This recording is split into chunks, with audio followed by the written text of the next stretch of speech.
Hey everyone, in this video, a long-term review of the Bikehand repair stand that I've been using almost daily for nearly 5 years. I'll share my likes and dislikes and offer my thoughts on this budget-friendly but quality workhorse. And if you do decide to pick one up, using the affiliate link in the description really helps me out with a small kickback, but this is in no way a sponsored video and I have no affiliation with Bikehand. Okay, so starting with the basics, this stand is a two-legged folding stand with a telescoping height adjustment. Now the head actually folds down so that it's really compact for ease of transport. The main structure is aluminum with rubberized contact points at the base. Now the height is adjustable, which is nice depending on what part of the bike I'm working on. Now the head of the stand uses a cam style closure with a threaded micro adjustment. Now this means that you can quickly get in the ballpark of the right clamping tension and then fine tune it once the bike is mounted. The jaws feature rubberized contact point, which is nice as it reduces the likelihood of marring your frame or seat post. Now the main material for the head is a tough ABS plastic, but there's also a heavy duty option which employs more metal in key areas. Now this here is a standard version and it's been fine for my purposes. Now the angle of the bike in the workstand is also adjustable via the interlocking teeth,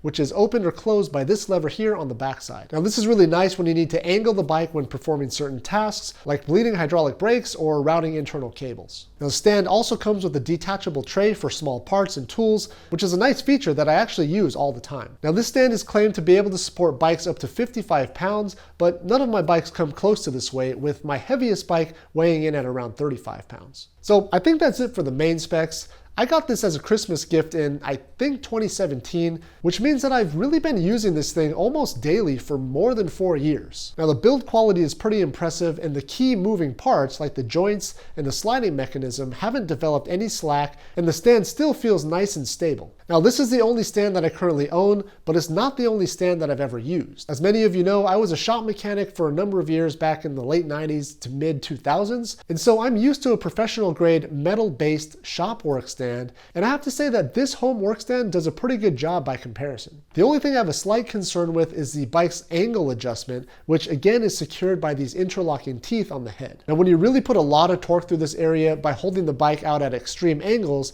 you can see a little bit of play between the teeth. Now to be clear, the teeth have never actually slipped on me, but I can see that there's a bit of movement there. Now I imagine that the metal toothed heavy duty version solves this issue, but again, this one hasn't posed any practical problems for me at all. Now I use this stand both for working on bikes as well as washing bikes, and I pretty much have no reservations in either scenario. This particular stand has been drenched in soapy water week in and week out, and the only noticeable consequence is that some of the hardware has developed some rust, which is obviously going to happen when you douse it with water. Definitely not a surprise there, and for the money, I'm not too worried about babying the stand and drying it off and cleaning it after each bike wash. Now another design difference between this stand and many others is the leg configuration. Some stands like the popular feedback stand use a wide tripod base, and some even use forelegs that's more symmetrical all the way around, while this stand uses a more compact 3-point base using only 2 legs. Now regarding stability, the thought is that this stand might be less stable since the legs are a bit shorter, but in practice it hasn't posed a problem for me. Now I also like that it folds up to a pretty small footprint. The legs fold up against the main body, the top section slides down, and the head folds inward through the use of a quick release style latch. Now without the small parts tray sticking out, the whole stand in its folded state is pretty small and easily fits into the trunk of a car or down on the floor in the back seat. Occasionally I'll bring this stand with me if I'm going on a trip and I know I'm going to need to repair friends' bikes or my own bikes along the way, and the fact that it's relatively light and it folds down is a big plus.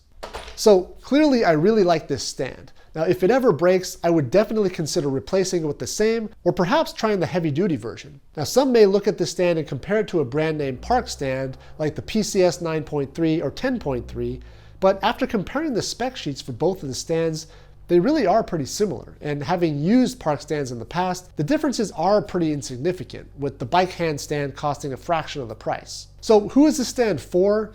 It's really for any cyclist who does basic repairs on their own bike, or even for those who don't wrench on their own bikes but like to wash their bikes regularly. I'd say it's for someone who wants pure functionality at the lower end of the cost spectrum and doesn't really care about the brand name. Now, I probably wouldn't use this as a professional stand that's used in a shop for hours, day in and day out, but that's only because, like any home repair stand, the legs could potentially get in the way and trip you up if you aren't careful. The most expensive professional work stands use a flat, heavy metal base, which makes the stand really stable and unobstructed all the way around the bottom. But keep in mind, those will run you close to $1,000 in some cases. Now, if you search even for a few minutes, you'll find that several companies sell a stand based on this same design, some of which cost less than the Bikehand version. But I can't comment on the build quality or the durability of those other models. What I can say is that after nearly 5 years of daily home mechanic use, this Bikehand repair stand has certainly impressed me, and with close to 10,000 5-star Amazon reviews, it's a pretty safe bet.